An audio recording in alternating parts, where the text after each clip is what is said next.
Ana Torrens se quedó inmóvil frente al espejo del baño, incapaz de creer lo que veía. En sus manos temblaba una prueba de embarazo blanca de plástico, en la que habían aparecido dos líneas rosadas. Brillantes, nítidas, indudables.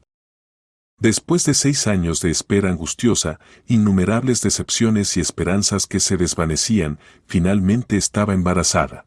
La primera reacción fue de shock. Ana se sentó en el borde de la bañera, sintiendo como su corazón latía desenfrenadamente en su pecho. ¿Cuántas veces había imaginado este momento? ¿Cuántas veces había soñado con estas preciadas dos líneas? Y ahora, cuando el sueño se había vuelto realidad, no sabía si reír o llorar. Las lágrimas brotaron por sí solas, lágrimas de alivio, alegría y gratitud hacia el destino. A los 32 años ya casi se había resignado a la idea de no tener hijos. Los médicos se encogían de hombros, hablando de infertilidad inexplicable de etiología incierta. Terapia hormonal, estimulación de la ovulación, cambio de estilo de vida, nada ayudaba. Cada mes traía una nueva decepción, cada prueba negativa se convertía en un golpe al corazón. Pablo soportaba estas pruebas con estoicismo. Su marido nunca la reprochaba, no mostraba su frustración, siempre encontraba palabras de apoyo. Lo principal es que estamos juntos, decía, abrazándola después de otra visita fallida al médico. Los niños son maravillosos, pero incluso sin ellos podemos ser felices. Pero Ana veía la sombra de tristeza en sus ojos cuando miraba a los niños jugando en el patio, notaba cómo apartaba la vista de los escaparates de las tiendas infantiles. Y ahora todo había cambiado. Ana se levantó y se miró en el espejo. Externamente era la misma de ayer, estatura media, figura esbelta, cabello castaño hasta los hombros, ojos marrones. Pero por dentro ya estaban ocurriendo transformaciones asombrosas. En algún lugar de las profundidades de su cuerpo latía un pequeño corazón, se desarrollaba una nueva persona, su hijo con Pablo. Se llevó las manos al vientre, tratando de imaginar cómo allí, en la oscuridad y el calor, se formaba una nueva vida. Por ahora aún no sentía nada, el periodo era demasiado corto. Pero pronto sentiría los primeros movimientos tímidos, vería cómo se redondeaba el vientre, escucharía el rápido latido del pequeño corazón en la ecografía. Los pensamientos se sucedían vertiginosamente. Necesitaba pedir cita con el ginecólogo, empezar a tomar vitaminas, revisar la dieta. Necesitaba reacondicionar la habitación de invitados como cuarto del bebé, comprar una cuna, cochecito, ropa. Había tanto que hacer. Pero primero tenía que dar esta noticia a Pablo. Ana se imaginó cómo entraría en su despacho con una sonrisa misteriosa, cómo pondría la prueba sobre la mesa delante de él, cómo su rostro se transformaría de asombro y éxtasis. Él la levantaría en brazos, la haría girar, reiría y lloraría al mismo tiempo. Luego harían planes, elegirían nombres, soñarían con el futuro. Se vistió rápidamente, eligiendo un vestido ligero de primavera color menta, el vestido favorito de Pablo. Se trenzó el cabello, se pintó los labios con pintalabios rosa suave. En el espejo se reflejó una mujer feliz, que irradiaba desde dentro esa luz especial que aparece solo en las futuras madres. La prueba la envolvió cuidadosamente en una servilleta de papel y la guardó en el bolso. Este pequeño objeto de plástico se convertiría en el comienzo de su nueva vida, la primera reliquia de su futuro hijo. Cuando el bebé creciera, le contaría la historia de cómo se enteró de su existencia en una cálida mañana de mayo. Al salir de casa, Ana se detuvo en el umbral, respirando el aire fresco de primavera. El mundo alrededor parecía transformado, más brillante, más colorido, más pleno. El sol acariciaba suavemente su rostro, una ligera brisa susurraba entre las hojas jóvenes de los castaños, los pájaros trinaban con alegres melodías. Incluso el ruido de la ciudad sonaba como música. El embarazo había agudizado todos sus sentidos, la había hecho receptiva a cada detalle del mundo circundante. El camino hasta la oficina pasó volando. Ana iba cantando por lo bajo una melodía de un dibujo animado infantil que había visto en la infancia. Pronto estaría cantando canciones de cuna a su bebé, leyéndole cuentos por la noche, enseñándole sus primeras palabras. Mamá, ¿sería esa su primera palabra? ¿O papá? ¿O tal vez algo completamente inesperado? El edificio de oficinas de la empresa Torrens y Asociados se alzaba en el centro de negocios de la ciudad, una torre moderna de cristal de 20 pisos. Pablo había comprado varios pisos aquí hace 5 años, cuando el negocio despegó. El vestíbulo de mármol con una fuente en el centro, sillones de cuero caro para los visitantes, flores vivas en jarrones de cerámica, todo hablaba de solidez y éxito. El guardia de seguridad, un hombre mayor de ojos bondadosos, la saludó alegremente: «Señora Ana. ¿Cómo está? Hace tiempo que no la veía». «Todo está perfecto, Ignacio». «¿Y sus nietos?» «Crecen, dan alegría. El mayor ya va a empezar primero en septiembre». Ana sonrió, imaginando cómo dentro de unos años estaría contando con el mismo orgullo los logros de su hijo. El ascensor la subió silenciosamente al piso 12, donde se encontraba la oficina de Pablo. Detrás de las paredes de cristal se veían las mesas de trabajo de los empleados, se oía el murmullo suave de conversaciones de negocios. La secretaria Irene, una mujer elegante de unos 50 años con un peinado impecable y maquillaje perfecto, levantó la cabeza del monitor. «Señora Ana». «¡Qué sorpresa! ¿Viene a ver al señor Pablo?» «Sí, tengo un asunto urgente con él», respondió Ana, tratando de ocultar la emoción en su voz. «Está ahora con un cliente, pero creo que…» Comenzó la secretaria, pero Ana ya se dirigía hacia la puerta del despacho de su marido. «No pasa nada, Irene. Es importante». Su mano se posó en el picaporte dorado. El corazón se detuvo en anticipación del encuentro. Ana respiró profundamente, ensayando mentalmente las palabras que le diría a su marido. «Querido, tengo una sorpresa para ti». ¿O mejor mostrar directamente la prueba? No, primero necesitaba prepararlo, crear intriga. Giró silenciosamente el picaporte y entreabrió la puerta. En el despacho efectivamente se desarrollaba una conversación, oía la voz de Pablo y otra diferente, más aguda. Una voz femenina. Una voz femenina joven. Ana se quedó inmóvil en el umbral, sin decidirse a entrar. En el último momento algo la detuvo: intuición, presentimiento de desgracia o simplemente casualidad. Se asomó por la rendija entre la puerta y el marco y vio lo que cambiaría su vida para siempre. En el despacho, amueblado con muebles caros de madera roja, estaba su marido. Pablo parecía tenso, su rostro habitualmente sereno estaba ensombrecido por la preocupación.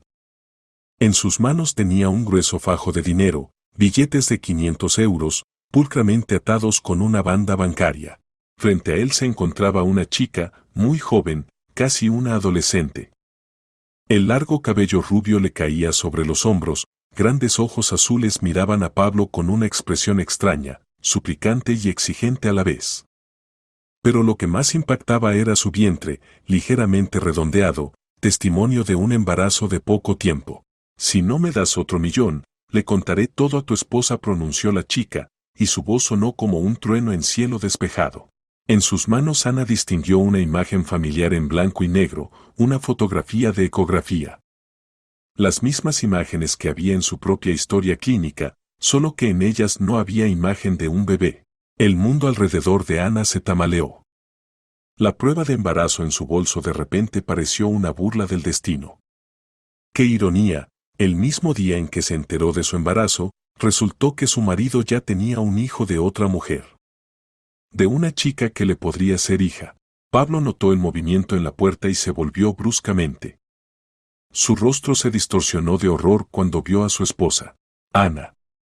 Exhaló. Esto no es lo que piensas». Ana entró en el despacho como en un sueño.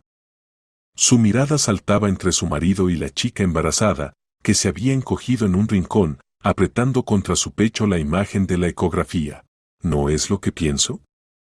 La voz de Ana sonaba extrañamente calmada, pero se sentía la tormenta que se avecinaba. «¿Y qué debo pensar al ver cómo mi marido le da dinero a una chica embarazada que lo está chantajeando?». «Ana, déjame explicarte». ¿Explicar qué? Ana dio un paso más cerca, y Pablo vio lágrimas en sus ojos. ¿Explicar por qué tienes un hijo de otra mujer? ¿Explicar cuántos secretos más tienes? Julia trató de escabullirse discretamente del despacho, pero Ana se volvió bruscamente hacia ella. Espera. ¿Quién eres tú? ¿Cuánto tiempo llevas teniendo una aventura con mi marido? Yo. Yo no. Tartamudeaba la chica. Ana, ella no es mi amante. Exclamó Pablo. Es Julia Córdoba, hija de mi difunto socio. Ella. No me importa quién sea. Lo interrumpió Ana, y su voz se quebró. Lo importante es que me lo has ocultado. Que le pagabas dinero. Que tienes un hijo mientras yo 6 años no podía quedar embarazada. Pablo trató de acercarse a ella, pero Ana retrocedió. No te acerques a mí. No te atrevas. Ana, por favor, escucha. No. Sacó del bolso la prueba de embarazo y la arrojó sobre la mesa. Toma. Vine a comunicarte que por fin estoy embarazada. Quería compartir contigo la alegría. Y en su lugar me enteré de que me engañas con una jovencita. Pablo miró la prueba y palideció aún más. ¿Tú estás embarazada? Habría estado contenta si no me hubiera enterado de tu traición. Ana agarró la prueba de vuelta. Ana, no. No entiendes. Pero ella ya estaba corriendo fuera del despacho. Su grito, déjame en paz, resonó por el pasillo. Pablo se lanzó tras ella, pero Ana fue más rápida. Se metió en el ascensor y presionó el botón de cierre de las puertas, sin querer ver más a su marido. El ascensor le pareció una jaula cuyas paredes se estrechaban con cada segundo. Las lágrimas nublaban sus ojos, en el pecho bullía el dolor de la traición. Finalmente las puertas se abrieron, y salió corriendo al vestíbulo, pasando junto al guardia atónito, a la calle, donde la golpeó el viento fresco. Pero esto no trajo alivio. Por dentro todo ardía, de dolor, de traición, del derrumbe de todas las esperanzas e ilusiones. Julia Córdoba se sentó lentamente en el sillón gastado junto a la ventana de su pequeño apartamento en la avenida de Castilla. El corazón aún latía desenfrenadamente después de haber visto huir a la esposa de Pablo Torrens. La escena en la oficina no había salido exactamente como se planeaba, pero el resultado se había logrado. La felicidad familiar de los Torrens había dado su primera grieta. Se pasó la mano por el vientre, sintiendo el calor de la pequeña vida que había allí. 4 meses de embarazo, el bebé aún era muy pequeño, era un niño. A veces por las noches Julia hablaba con él, le contaba sobre el futuro que construirían juntos con Jorge en la lejana Suecia. A los 17 años Julia parecía de 20. Alta, esbelta a pesar del embarazo, con facciones correctas y gracia natural, siempre atraía las miradas masculinas. El largo cabello platinado que había heredado de su madre, los grandes ojos azules del padre, la figura torneada, la naturaleza había sido generosa con ella. Pero la belleza no la salvó de los crueles golpes del destino. Hace solo 1 año y medio era una estudiante común de una familia acomodada. Su padre, Miguel Córdoba, exitoso empresario y socio de Pablo Torrens, su madre, Esperanza Córdoba, profesora de música en el conservatorio. Una casa grande en una urbanización de élite, su propia habitación con muebles blancos y cortinas rosas, planes de ingresar a la universidad en la Facultad de Periodismo. Todo se derrumbó en un día de octubre, cuando su padre regresó a casa pálido como un papel y se encerró en su despacho. Julia recordaba cómo hablaba por teléfono, cada vez más alto y desesperadamente, no puede ser. Habíamos acordado.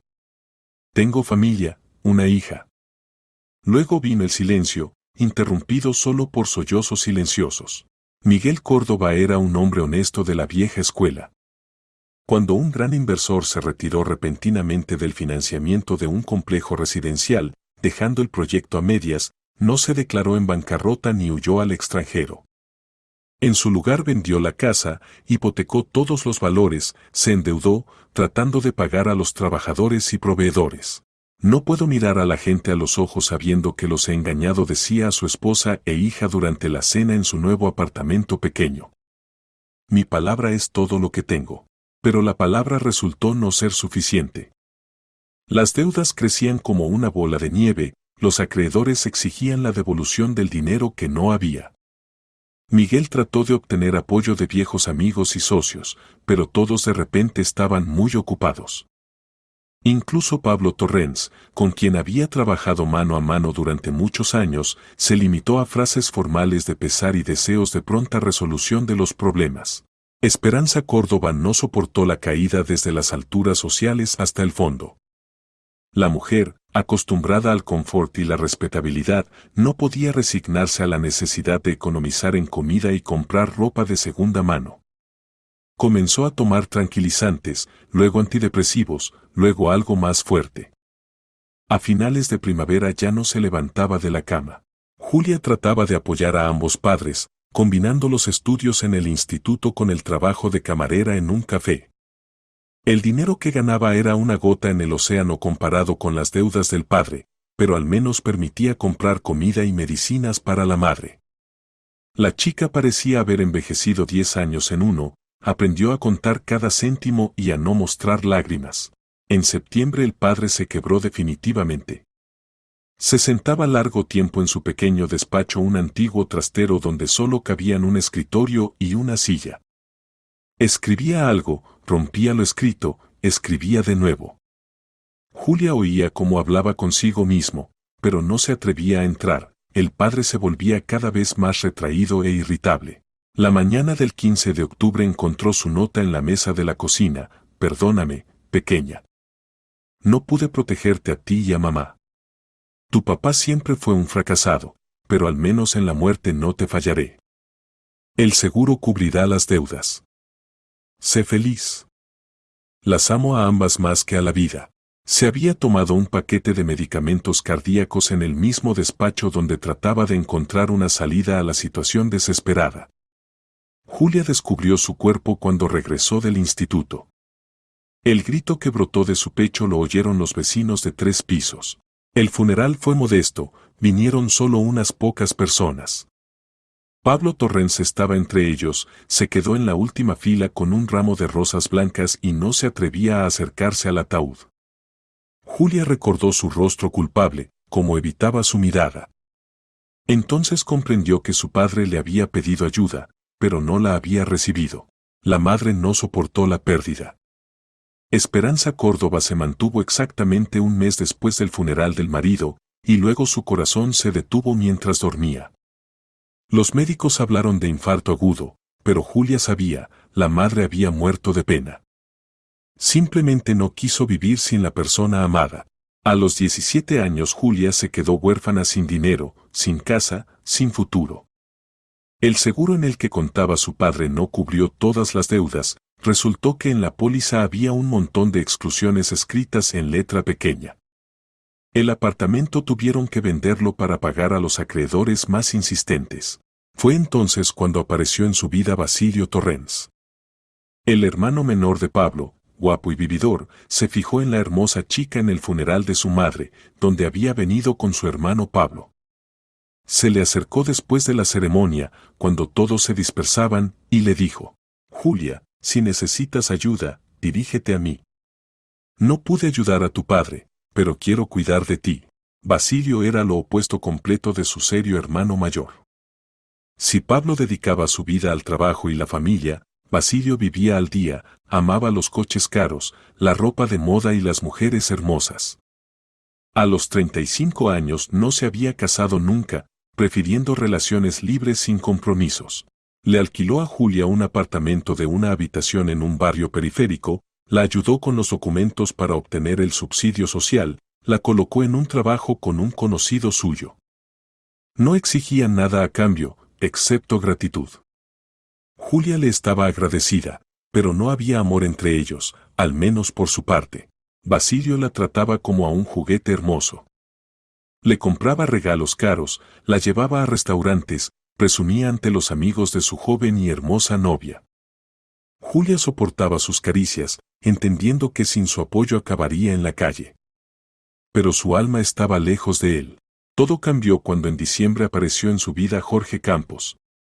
Era el jefe de seguridad de su difunto padre, un hombre de 40 años con rostro decidido y ojos grises penetrantes.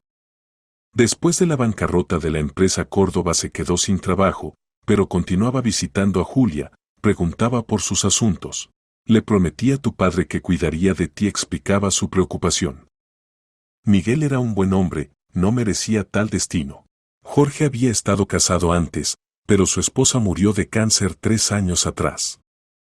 No tuvieron hijos.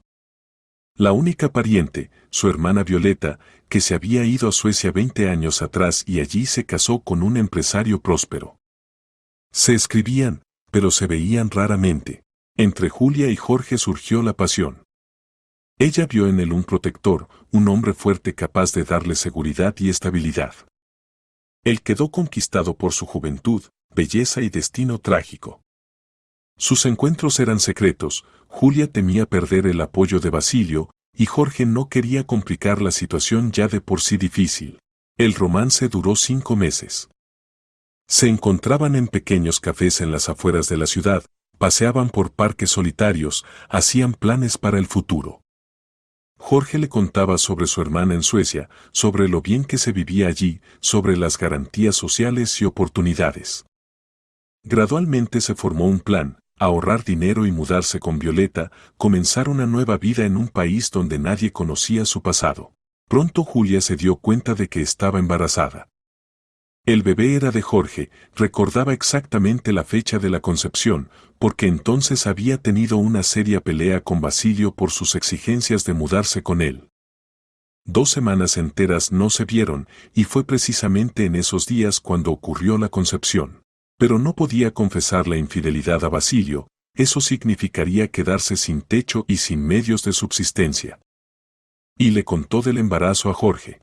Cuando Julia estaba en el 3er mes de embarazo, y Basilio aún no sospechaba nada, ocurrió lo imprevisto. Basilio murió en circunstancias misteriosas, oficialmente a manos de ladrones en un callejón oscuro cerca del club deportivo. Pero no le robaron nada, la cartera, el reloj, el teléfono permanecieron con él. Julia inmediatamente comprendió que era obra de Jorge, aunque él juraba su inocencia. ¿Es casualidad?, la convencía.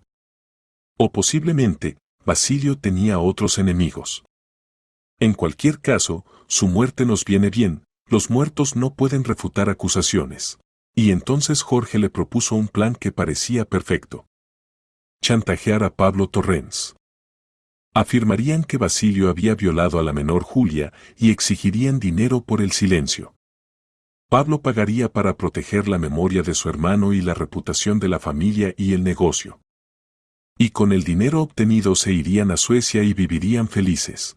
Tu padre le pidió ayuda a Pablo, pero este se la negó, la convencía Jorge. Si hubiera tendido una mano de ayuda, Miguel estaría vivo.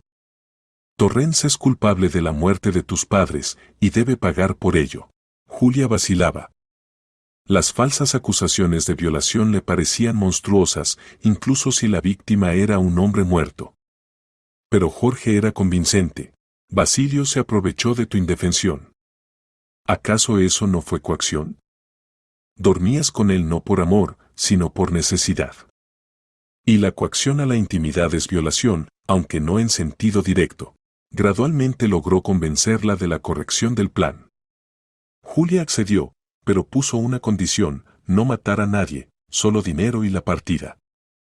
Jorge prometió que todo transcurriría pacíficamente. Después de la muerte de Basilio, el plan adquirió nueva crueldad. Ahora podían acusar impunemente al difunto de violación. ¿Quién defendería a un muerto? Y Pablo, conmocionado por la muerte de su hermano, sería más dócil. Julia trataba de convencerse de que actuaba correctamente. Al fin y al cabo, Pablo realmente podría haber salvado a su padre, pero no lo hizo. Significaba que merecía castigo. Y el dinero que le extorsionaban era insignificante comparado con su fortuna. Pero dentro de ella crecía el sentimiento de culpa. Especialmente cuando pensaba en la esposa de Pablo, Ana. Por los relatos de Basilio, era una mujer buena, decente, que durante muchos años había intentado sin éxito tener un hijo y, finalmente, lo había logrado. Y ahora Julia destruía a su familia con falsas acusaciones. El encuentro de hoy en la oficina debía haber sido otro acto en su espectáculo. Jorge insistía en elevar las apuestas, exigir no sumas separadas, sino la mitad del negocio de Pablo. Pero la aparición de la esposa de Torrens barajó todas las cartas. Tal vez sea mejor así, dijo Jorge cuando ella le llamó inmediatamente después de la huida de Ana. Ahora ella presionará al marido, exigirá explicaciones. Él se volverá más dócil. Pero Julia no estaba tan segura. En los ojos de Ana había visto no solo shock y dolor, sino también determinación. Esta mujer no era de las que soportan sumisamente los golpes del destino. Lucharía por su familia. Por la noche vino Jorge a verla. Siempre era cauteloso, temía la vigilancia. Mañana vas donde Torrens y presentas el ultimátum, le explicó el plan. La mitad del negocio o escándalo en todo el país. Dale un día para reflexionar. Y si se niega, no se negará. Tiene demasiado que perder. Jorge la abrazó y ella sintió el calor familiar de sus fuertes brazos. Este hombre la amaba a ella y al futuro hijo, estaba dispuesto a todo por su felicidad. ¿Acaso eso no justificaba cualquier medio? Pronto estaremos lejos de aquí, le susurraba al oído. En un país donde nadie te conoce, donde podrás obtener educación, criar al niño. Violeta ya ha preparado todo para nuestra llegada. Julia sintió, apretándose contra él. Quería creer que su plan funcionaría, que mañana comenzaría una nueva vida feliz. Pero en lo profundo de su alma la roían las dudas. Algo le decía que mañana todo saldría mal, no como planeaban. Ana estaba sentada en su coche en un estacionamiento vacío cerca del centro comercial, incapaz de pensar en nada. Las manos le temblaban tanto que no podía arrancar el motor. Ante sus ojos aparecía una y otra vez la escena del despacho de su marido, la chica embarazada, el fajo de dinero, las palabras sobre 1.000.000 de euros. Su propia prueba de embarazo yacía en el bolso como símbolo de la cruel ironía del destino.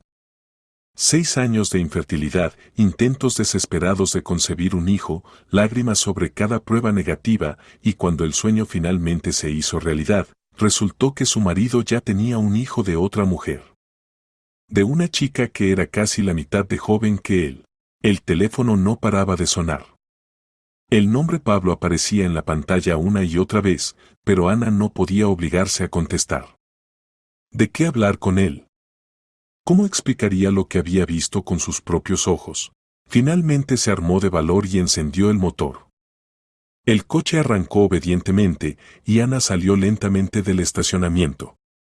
¿A dónde ir? ¿A casa? Pero allí la esperaba Pablo con sus explicaciones y justificaciones. ¿A casa de mamá? Pero vivía en otra ciudad y ahora Ana no estaba preparada para largas preguntas y lamentaciones. Recordó a su amiga Natalia Serrano, con quien había sido amiga desde los años universitarios. Natalia trabajaba como profesora de literatura en la universidad, vivía sola en un espacioso apartamento de 2 habitaciones en una casa antigua cerca del centro. Era la única persona en quien Ana podía confiar en esta situación. Natalia abrió la puerta en bata de casa, con una toalla en las manos. Al ver el estado de su amiga, inmediatamente comprendió que había ocurrido algo serio. Ana. ¿Qué pasó? Te ves horrible. ¿Puedo quedarme contigo unos días? Fue lo único que pudo decir Ana. Por supuesto, pasa. Siéntate, cuéntame qué pasó. Natalia la sentó en el sofá, la cubrió con una manta, preparó té fuerte con miel. Gradualmente Ana se calmó y contó todo, sobre el embarazo esperado, sobre la escena en la oficina, sobre el derrumbe de todas las esperanzas. Espera, la interrumpió Natalia.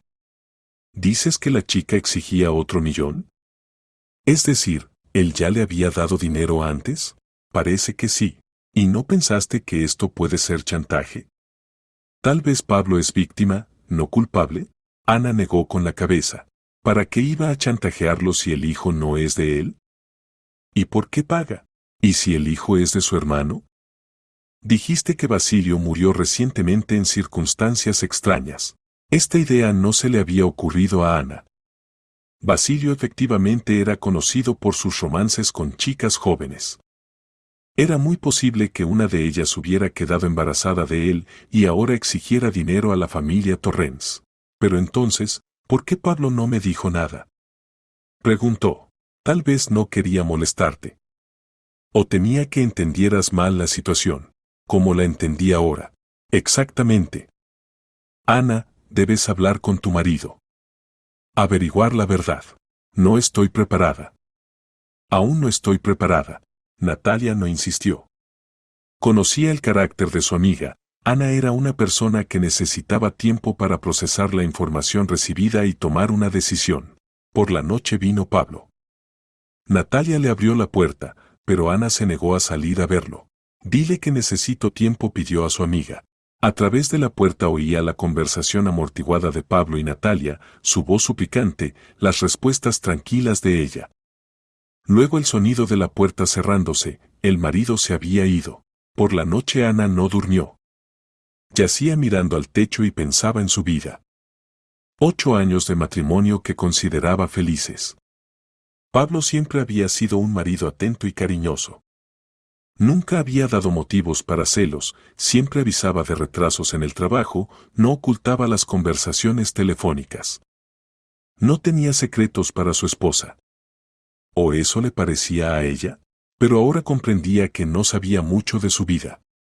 De su negocio, de los problemas, la gente con la que se relacionaba. Confiaba en él incondicionalmente y nunca se interesó por los detalles de su trabajo. Y también pensaba en el niño que se desarrollaba en su vientre. El pequeño ser que aún no sabía nada de dramas familiares e ilusiones rotas. ¿Tenía derecho a destruir la familia por sus sospechas? ¿O debía luchar por el matrimonio por el bien del futuro bebé? Por la mañana Natalia se fue al trabajo, dejando a Ana sola. Pablo llamaba cada hora, pero ella seguía sin contestar. Al mediodía le envió un mensaje largo. Ana, entiendo lo doloroso que es para ti. Pero te pido que me escuches. Lo que viste no es lo que piensas. Nunca te he engañado ni te engañaré. Esta chica me está chantajeando, acusando a mi difunto hermano de violación. Le pago no porque sea culpable, sino porque siento responsabilidad por los actos de Basilio. Por favor, dame la oportunidad de explicártelo todo. Solo te amo a ti. Siempre te he amado y te amaré. Ana releyó el mensaje varias veces. En las palabras de su marido sonaba sinceridad, pero ya no sabía en qué se podía creer. Demasiadas mentiras y medias verdades se habían acumulado entre ellos. Por la tarde vino su amiga y la encontró llorando. Ana, estás embarazada. Tales estrés son dañinos para el bebé, se preocupó Natalia. Lo sé. ¿Pero qué puedo hacer? ¿Cómo vivir sin conocer la verdad? Conocer la verdad. Contratar a un detective privado que averigüe quién es esta chica y qué le hace falta a tu marido. La idea le pareció sensata a Ana. Si Pablo decía la verdad, el detective lo confirmaría. Si mentía, ella obtendría pruebas de su traición. ¿Conoces a alguien de los detectives? Preguntó. No, pero se puede encontrar en Internet. Lo principal es que sea profesional, no charlatán. Por la noche Ana estudió sitios web de agencias de detectives. Se decidió por el anuncio de Eugenio Salinas, ex operativo con 20 años de experiencia en la policía. Las reseñas sobre él eran buenas, los precios moderados. A la mañana siguiente le llamó y acordó una reunión. La oficina del detective se encontraba en una casa antigua en la Gran Vía, una habitación pequeña con muebles simples y una pared cubierta de diplomas y agradecimientos. Eugenio Salinas resultó ser un hombre de unos 50 años. Hablaba tranquila y detalladamente, inspiraba confianza. Así que, ¿sospecha que su marido le es infiel? Aclaró, después de escuchar el relato de Ana. No solo eso. Me interesa la chica que lo está chantajeando. ¿Quién es, si dice la verdad, si realmente está embarazada de su difunto cuñado? Entiendo. El caso es complejo, requerirá tiempo y recursos. Mi honorario son 5.000 euros más gastos de vigilancia e investigaciones. ¿Cuánto tiempo será necesario? 1 o 2 semanas, dependiendo de la complejidad de la situación. Acepto. Ana transfirió el anticipo a la tarjeta. Ahora solo quedaba esperar los resultados de la investigación y esperar que la verdad no fuera tan terrible como sus sospechas. Había pasado una semana desde el día en que Ana se enteró del chantaje. Se había instalado en casa de su amiga Natalia. Debes averiguar qué está pasando realmente, la convencía su amiga durante el café matutino. Tal vez él dice la verdad sobre su hermano, y entre él y esta chica no hubo nada. Y tal vez miente, respondía Ana sombríamente. Todo puede ser. Además, si la chica lo está chantajeando, significa que tiene algo que ocultar. Mientras tanto, Pablo no dejaba de intentar contactar con su esposa. Llamaba, escribía mensajes, venía a casa de Natalia, pero Ana no quería verlo. Necesitaba tiempo para ordenar sus sentimientos y decidir qué hacer después. Al día siguiente tenía cita con el ginecólogo. El médico confirmó el embarazo, el periodo era ya de 6 semanas. Todo estaba en orden, el embarazo transcurría normalmente. ¿Cuándo planea comunicárselo al padre?, preguntó la doctora. No lo sé, respondió honestamente Ana. Ahora tenemos un periodo difícil en la relación. Entiendo. Pero recuerde, el estrés es dañino para el bebé. Trate de resolver los problemas lo antes posible. Esa misma noche llamó el detective. Tengo la primera información sobre Julia Córdoba, informó Salinas. ¿Podemos reunirnos mañana por la mañana? Se encontraron en la oficina del detective. Salinas abrió una carpeta con documentos. Julia Córdoba, 17 años, huérfana. El padre se suicidó hace 1 año, la madre murió poco después. Oficialmente no trabaja, pero alquila un apartamento y vive de alguna manera. Está embarazada, periodo de unos 4 meses. ¿Quién paga sus gastos? Aquí está lo interesante. Formalmente pagaba hasta su muerte su pariente, Basilio Torrens. Él le alquiló el apartamento, le transfería dinero a la cuenta. Pero hay matices. ¿Cuáles? La chica tenía relaciones no solo con Basilio. Hice averiguaciones entre sus vecinos, antiguos compañeros de clase. Hace unos 4 meses la visitaba regularmente un hombre de mediana edad, cuyas características no coinciden con la descripción de Basilio Torrens. Ana se alarmó. ¿Sabe quién es? Aún no, pero estoy trabajando en ello. También averigüé que Basilio Torrens murió en circunstancias extrañas. Oficialmente, atraco, pero no le robaron nada. La cartera, el reloj, el teléfono, todo permaneció en su lugar. Es decir, ¿fue asesinato? Parece que sí. Posiblemente relacionado con esta chica. Ana sintió cómo la situación se volvía cada vez más enredada. ¿Quién era el misterioso amante de Julia? ¿Y estaba relacionado con la muerte de Basilio? Continúe la investigación, pidió al detective. Necesito conocer toda la verdad. Julia estaba frente al espejo de su dormitorio, observando los cambios en su figura. El vientre se había redondeado notablemente durante el último mes y pronto sería imposible ocultar el embarazo a ojos ajenos. Pero esto era incluso mejor, una mujer embarazada despierta más compasión y menos sospechas. Fuera llovizna y nubes grises ocultaban el sol de mayo. El tiempo correspondía a su estado de ánimo.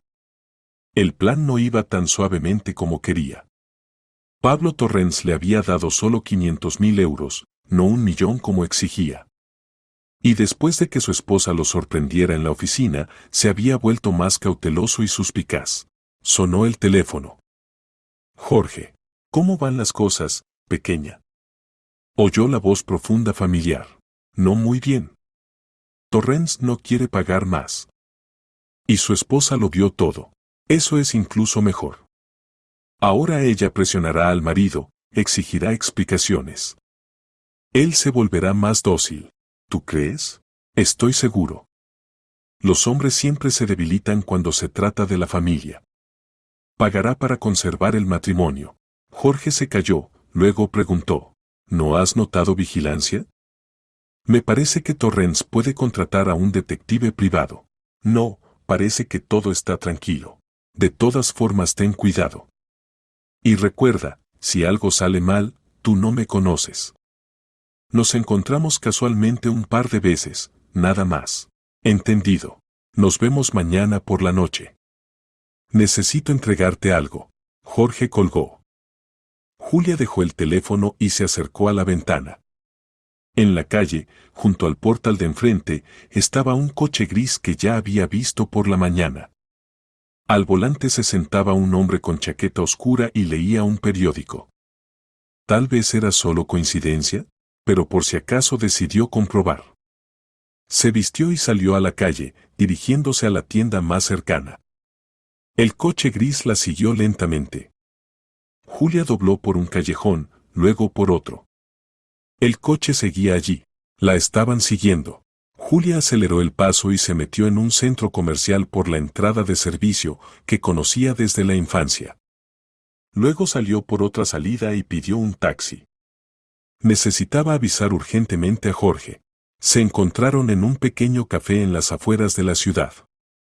Jorge parecía preocupado. ¿Estás segura de que te seguían? Absolutamente.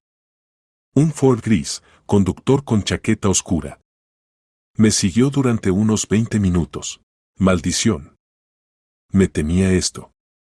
Torrens contrató a un detective. ¿Qué haremos?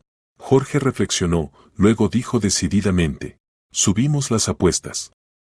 Si quiere jugar a estos juegos, nosotros también podemos.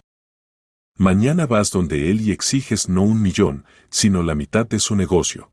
¿Qué? ¿Te has vuelto loco? Escúchame. Le amenazamos con que iremos a la policía con una denuncia de violación y a la prensa con esta historia. Su empresa perderá reputación, los inversores rechazarán la colaboración. Se asustará, pero no tenemos pruebas, y no las necesitamos. Basta con el escándalo. Para entonces ya estaremos en Suecia. Julia vacilaba. El plan se volvía cada vez más arriesgado. ¿Y si se niega? No se negará. Tiene algo que perder, negocio, reputación, familia.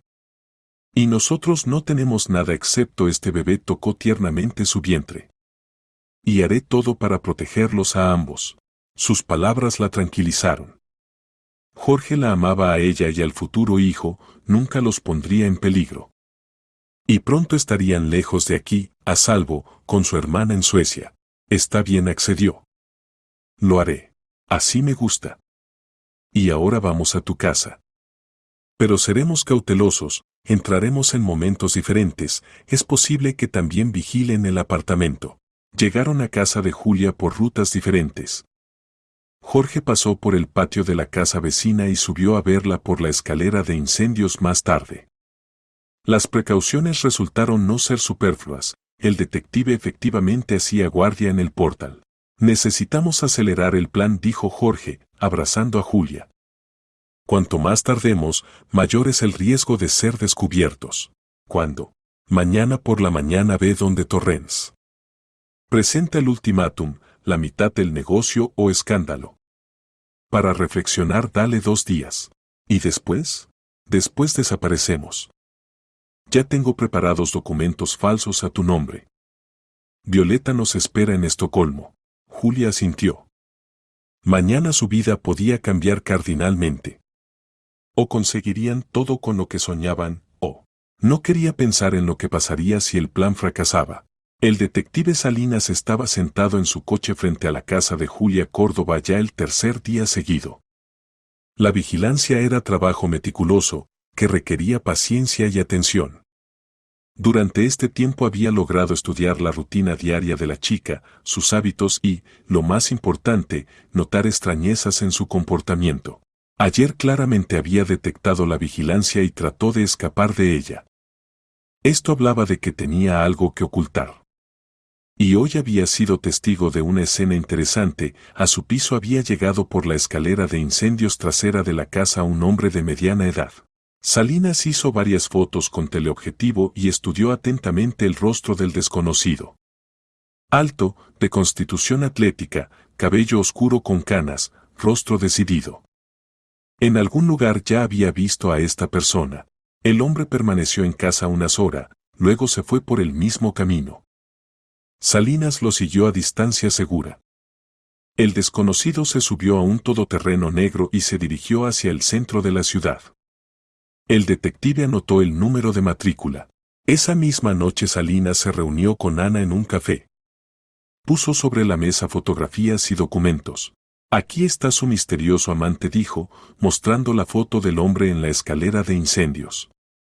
Jorge Campos, 40 años, ex jefe de seguridad de Miguel Córdoba. Ana estudió atentamente la fotografía. Es decir, ¿trabajaba para el padre de esta chica? Exactamente. Y aquí está lo interesante, después de la muerte de Córdoba se quedó sin trabajo, pero al mismo tiempo lleva una vida bastante cómoda. Coche caro, buena ropa, alquila apartamento. ¿De dónde el dinero? Tal vez encontró nuevo trabajo. Oficialmente no trabaja en ningún lugar. En cambio visita frecuentemente varios clubes deportivos, bares, se encuentra con personalidades dudosas. Salinas sacó otra carpeta. Y aquí está lo más interesante. Verifiqué las circunstancias de la muerte de su pariente. Basilio Torrens fue asesinado en un callejón cerca del club deportivo que visita regularmente Campos. Ana palideció. ¿Usted piensa que está implicado en el asesinato? Más que seguro. Tengo un testigo, el barman de ese club. Vio cómo Campos se encontraba con dos hombres claramente de tipo criminal. Esto ocurrió una semana antes de la muerte de su pariente. ¿Pero para qué iba a matar a Basilio? Creo que por celos. O para eliminar al testigo que podía refutar las acusaciones de violación. Ana callaba, estudiando la información recibida. El panorama se volvía cada vez más claro y terrible. ¿Qué piensa hacer con estos datos? Preguntó el detective. No lo sé. Necesito hablar con mi marido. Sea cuidadosa. Campos es un hombre peligroso. Si se entera de que lo hemos descubierto, puede tomar medidas extremas. Ana asintió y tomó la carpeta con los documentos. Era hora de terminar con este espectáculo y restablecer la justicia. A la mañana siguiente llamó a Pablo. Necesito hablar contigo, dijo. Es muy importante. Por supuesto. Ven a casa. No. Encontrémonos en terreno neutral. En el Café Europa a las 2 de la tarde. Pablo llegó exactamente a la hora señalada. Parecía triste y agotado. Durante estas 2 semanas había adelgazado notablemente, aparecieron ojeras bajo los ojos. Ana, me alegro tanto de verte, dijo, sentándose enfrente. ¿Cómo te sientes? ¿Cómo está el bebé? Normal. Pero no quería hablar de eso. Puso sobre la mesa las fotografías y documentos. Contraté a un detective privado. Quería averiguar la verdad sobre tu relación con Julia Córdoba. Pablo tomó las fotografías y las estudió atentamente. ¿Quién es este? Jorge Campos. El verdadero padre del hijo que lleva Julia. Y, muy probablemente, el asesino de tu hermano. Ana contó todo lo que había averiguado del detective. Pablo escuchaba, y su rostro se volvía cada vez más sombrío. Significa que ella mentía, dijo finalmente. Basilio es inocente. Sí. Y tú te convertiste en víctima de chantaje basado en mentiras. ¿Pero por qué yo? ¿Qué querían conseguir? Dinero. Mucho dinero. Y venganza por la negativa de ayudar a la familia después de la muerte del padre de la chica. Pablo suspiró pesadamente. Debería haberlo adivinado. Cuando vino a verme por primera vez con estas acusaciones, algo me alertó. Pero pensé en Basilio, en que estaba muerto y no podía defenderse. Quisiste hacer todo correctamente. Y caí en la trampa. Callaron.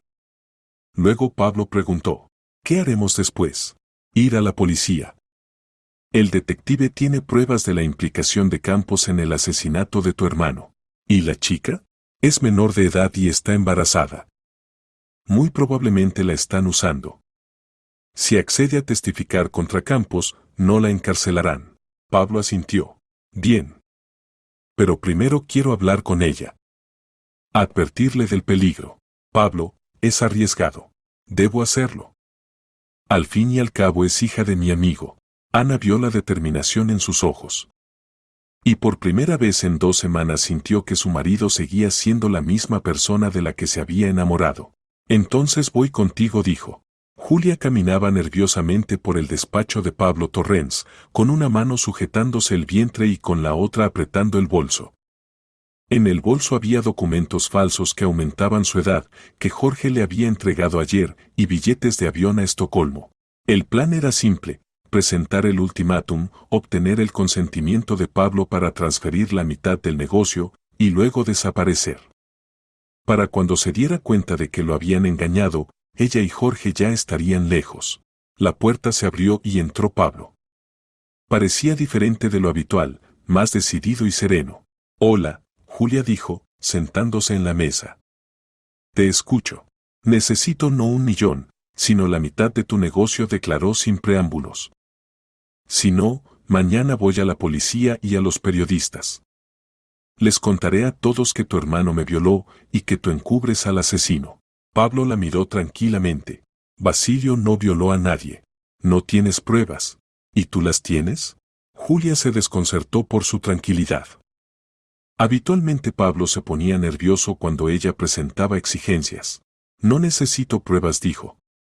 «Bastan mis testimonios. El tribunal creerá a una chica embarazada huérfana, posiblemente. Pero hay un problema». «¿Cuál?». «Sé quién es el verdadero padre de tu hijo». Julia sintió como la sangre se le iba del rostro. «¿De qué hablas?». «De Jorge Campos. Tu amante y, muy probablemente, asesino de mi hermano». Julia retrocedió hacia la puerta. «Estás delirando. Tengo fotografías, testigos, documentos. Todo lo necesario para abrir un proceso penal. Estás fanfarroneando. ¿Comprobamos?». Pablo presionó el botón del intercomunicador. «Irene, haga pasar al detective Salinas». En 1 minuto entró en el despacho un hombre canoso con una carpeta de documentos. Julia reconoció al que la había estado siguiendo. «Julia Córdoba», dijo el detective, «¿comprende que se dedica al chantaje y la extorsión?». «Espere», lo interrumpió Pablo.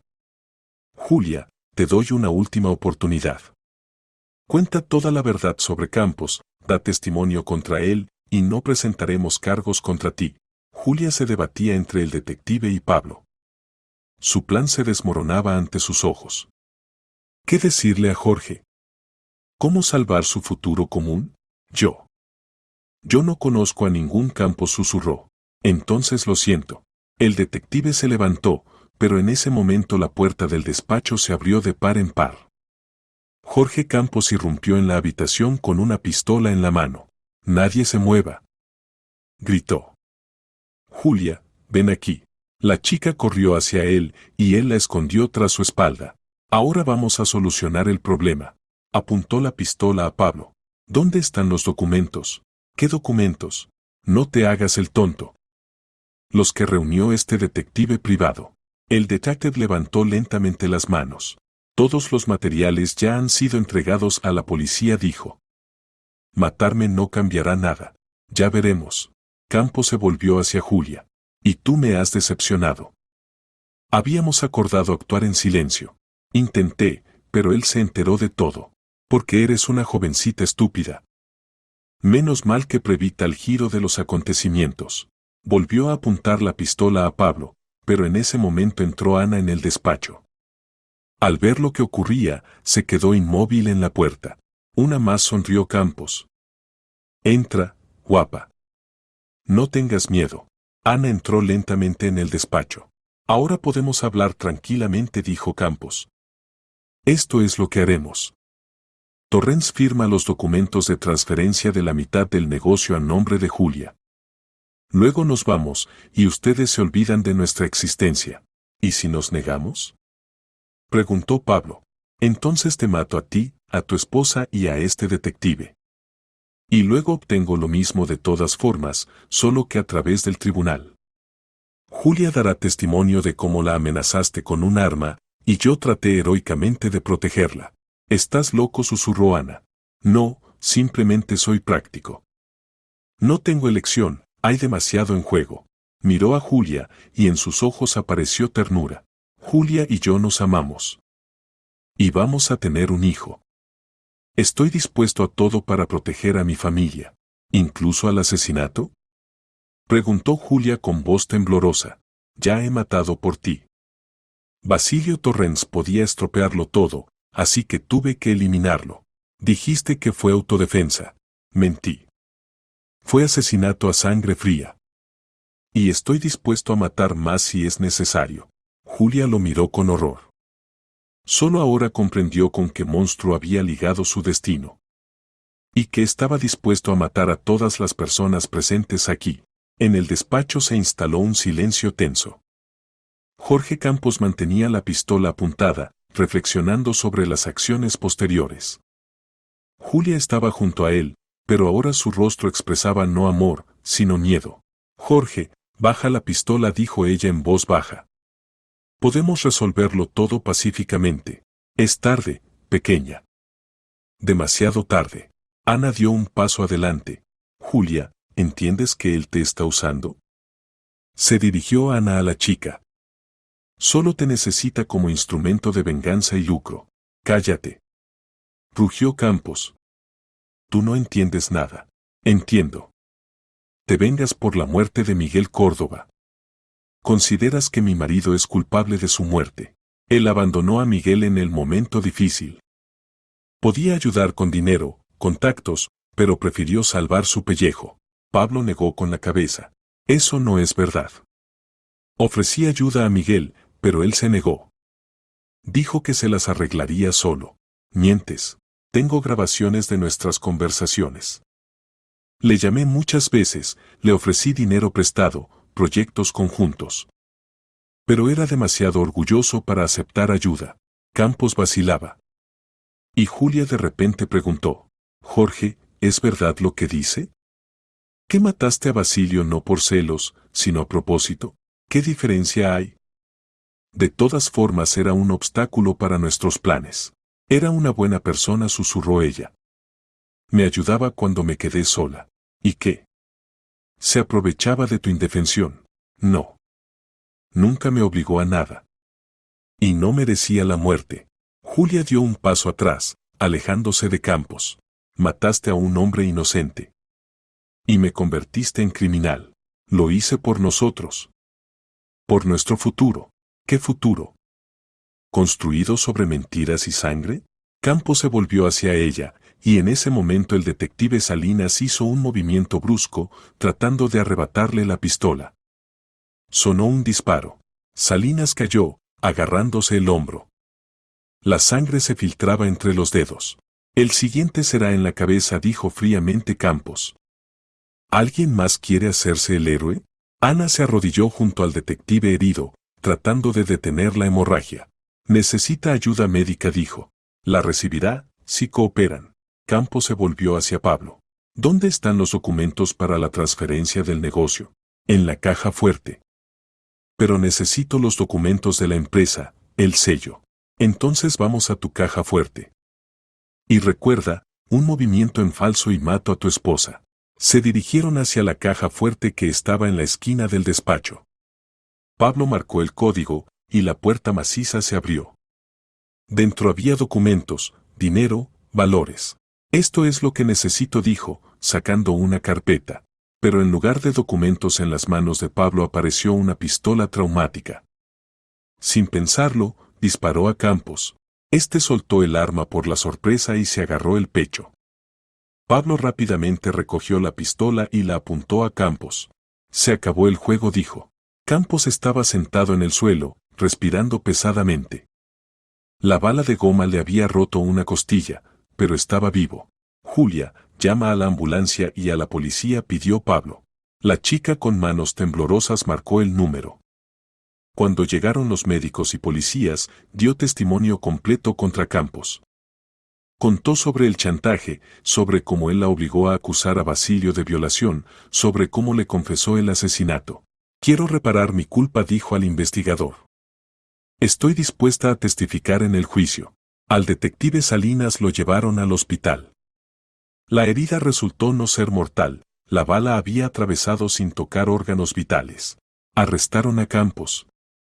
En el registro encontraron documentos falsos, dinero, así como pruebas que lo relacionaban con el asesinato de Basilio Torrens. A Julia la dejaron libre bajo compromiso de no salir del país. Teniendo en cuenta su edad, embarazo y disposición a cooperar con la investigación, solo le amenazaba una condena condicional. Esa misma noche Pablo y Ana estaban sentados en casa en el salón. Por primera vez en muchos días estaban solos. Perdóname, dijo Pablo. Por todo lo que pasó. Por no haber podido protegerte de esta pesadilla. Tú no tienes la culpa, respondió Ana. Trataste de ayudar a la hija de un amigo y te convertiste en víctima del engaño. Pero debería habértelo contado antes. Lo sé. Y podré perdonarlo. Lo principal es que entre nosotros nunca más haya mentiras. Callaron, luego Ana se llevó la mano al vientre. Nuestro hijo está creciendo, dijo. ¿Niña o niño? Aún no lo sé. Lo sabremos en la próxima ecografía. ¿Cómo lo llamaremos? Si es niña, Alejandra. En honor a mi abuela. Precioso nombre, asintió Pablo. La abrazó y ella se apoyó en su hombro. Lo peor había quedado atrás. Delante les esperaba una nueva vida, honesta, abierta, llena de amor. Habían pasado 3 meses desde el día en que se descubrió la conspiración de Jorge Campos. Agosto llegaba a su fin y en la ciudad hacía un tiempo cálido y soleado. La investigación del caso del asesinato de Basilio Torrens y el chantaje había concluido. Jorge Campos fue condenado a 15 años de prisión. El tribunal lo declaró culpable de asesinato, chantaje, tenencia ilegal de armas y otros delitos. No negó su culpabilidad, pero hasta el final insistió en que lo había hecho todo por Julia y el futuro hijo. Los amo y estoy dispuesto a asumir la responsabilidad por mis actos, declaró en su última palabra. Espero que algún día puedan perdonarme. Julia recibió 2 años condicionales con periodo de prueba de 2 años. El tribunal tuvo en cuenta su minoría de edad, embarazo y cooperación activa con la investigación. La chica reconoció completamente su culpa y pidió perdón a la familia Torrens. Poco después Julia cumplió 18 años y desapareció de la ciudad. El detective Salinas, que para entonces se había recuperado completamente de la herida, supo que había huido a Suecia con la hermana de Campos, Violeta. Esta efectivamente acogió a la chica embarazada, a pesar de los crímenes de su hermano. Escribió que el niño no tiene culpa de lo que pasó, le contó Salinas a Ana durante uno de sus encuentros. Y que está dispuesta a ayudar a Julia a comenzar una nueva vida. ¿Y cómo reaccionó al hecho de que su hermano esté en prisión? Lo lleva mal, pero dice que él mismo eligió ese camino. Prometió escribirle cartas regularmente y visitarlo. Ana asintió. No sentía rencor hacia Julia, al fin y al cabo, la chica también había sido víctima de las circunstancias y manipulaciones de Campos. Era bueno que tuviera la oportunidad de corregirse y criar al niño en condiciones normales. En cuanto a Pablo, se concentró completamente en la familia y el trabajo. La empresa no sufrió por el escándalo, al contrario, la historia de cómo se enfrentó a los chantajistas le añadió autoridad en los círculos empresariales. La gente respeta a quienes no se dejan llevar por los criminales, le decía a Ana. Aunque el precio sea alto. Y el precio realmente había sido alto. Pablo gastó una suma considerable en pagar los servicios del detective, abogados, compensación de daños. Pero lo principal, casi perdió a su familia y pudo haber muerto a manos de Campos. Pero ahora sé que es realmente importante en la vida, decía, abrazando a su esposa embarazada. El vientre de Ana se había redondeado notablemente. En la siguiente ecografía el médico comunicó la alegre noticia: sería una niña. Ya habían elegido el nombre, Alejandra, como habían planeado. Nacerá en una atmósfera de amor, decía Ana, acariciándose el vientre. Te lo prometo, respondía Pablo. El detective Salinas tampoco salió perdiendo. La historia del descubrimiento de la conspiración le trajo fama y empezaron a acudir nuevos clientes. Incluso pensaba en tomar un joven empleado como ayudante. En nuestro trabajo lo principal es la paciencia y atención a los detalles, decía. Y, por supuesto, saber distinguir la verdad de la mentira. La tumba de Basilio Torrens fue puesta en orden. Pablo puso un monumento con la inscripción: hermano y hijo querido. Tu memoria vivirá en nuestros corazones. Venía regularmente al cementerio, traía flores, le contaba a su hermano sobre su vida. Perdona que no pude protegerte, decía, de pie junto a la tumba. Pero la justicia triunfó. Tu asesino recibió su castigo. En otoño Ana se cogió la baja maternal. Trabajaba como diseñadora de interiores y planeaba volver al trabajo cuando la niña creciera. Por ahora todo su tiempo lo dedicaba a prepararse para la maternidad. Reacondicionaron una de las habitaciones como cuarto infantil. Pablo mismo montó la cuna, colgó papel pintado con animales alegres, instaló un móvil con música melodiosa. Nuestra princesa vivirá en un palacio, bromeaba. Lo principal es que esté sana y sea feliz, respondía Ana. Por las noches se sentaban a menudo en el cuarto infantil, imaginando cómo viviría allí su hija.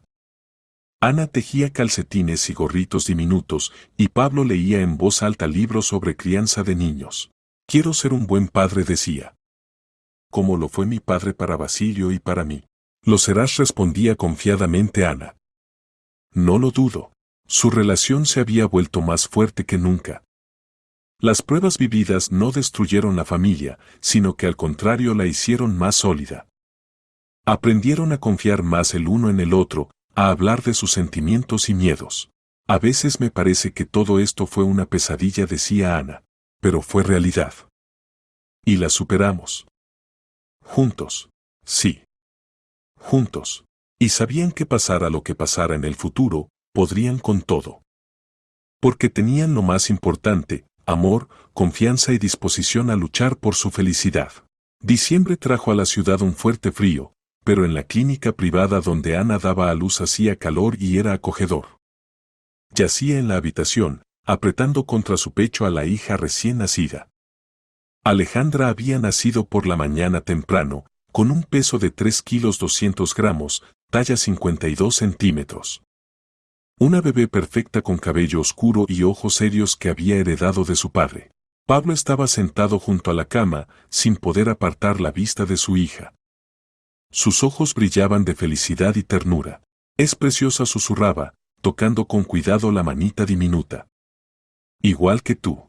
Tiene tus ojos, sonreía Ana. Y el carácter, parece, también es tuyo. Mira qué seria, mira todo. El parto transcurrió bien, aunque no sin dificultades. Ana estuvo de parto casi 12 horas, pero todas las preocupaciones y dolor se olvidaron en el momento en que oyó el primer llanto de su hija. Nuestra hijita, decía Pablo, acariciando suavemente la cabecita de la bebé. No te imaginas cuánto tiempo te hemos esperado. Pronto sería año nuevo, tiempo de nuevas esperanzas y planes. Y en su vida ya había ocurrido el principal milagro, había nacido el hijo tan esperado. ¿Recuerdas cómo empezó todo? Preguntó en voz baja Ana. Corrí a tu oficina para comunicarte el embarazo, y vi. No hables de eso, la interrumpió Pablo. Eso quedó en el pasado. Ahora tenemos futuro. Tenía razón. Los terribles meses de chantaje, mentiras y peligro habían quedado atrás. Jorge Campos cumplía condena en una colonia de régimen estricto. Julia Córdoba había dado a luz un hijo en Suecia y, según las últimas noticias, estudiaba en un instituto local, diseño. Su hijo crecía sano y feliz con ayuda de la tía Violeta. A veces pienso en ella, confesó Ana. En Julia. Me pregunto cómo va su vida. Espero que bien. Era víctima de las circunstancias, no una villana. El detective Salinas los había visitado antes del parto. Ahora dirigía su propia agencia de detectives. La historia del descubrimiento de la conspiración lo había hecho famoso en círculos profesionales. ¿Saben?